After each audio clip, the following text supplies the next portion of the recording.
Forest സ്റ്റേഷനിൽ ജോലിക്കിടെ deputy range officer beat forest ഓഫീസറെ മർദ്ദിച്ചെന്ന പരാതി. BFO ആശുപത്രിയിൽ ചികിത്സ തേടി. മദ്യപിച്ചിട്ടുണ്ടെന്ന സംശയത്തിൽ ഡെപ്യൂട്ടി റേഞ്ച് ഓഫീസർ, മറ്റൊരു BFO എന്നിവരെ റേഞ്ച് ഓഫീസർ ആശുപത്രിയിൽ എത്തിച്ച് പരിശോധനയ്ക്ക് വിധേയരാക്കി.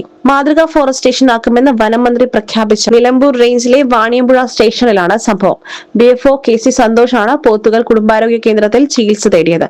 Deputy range officer Ajith Kumar, BFO Tijo Joseph എന്നിവരാണ് നിലമ്പൂർ റേഞ്ചിന്റെ ചുമതലയുള്ള Vazhikkadavu range officer P. Vimal Nilambur ജില്ലാ ആശുപത്രിയിൽ മെഡിക്കൽ പരിശോധന നടത്തിയത്. അജികുമാറും സന്തോഷും തമ്മിലാണ് പ്രശ്നമുണ്ടായതെന്ന് പറയുന്നു.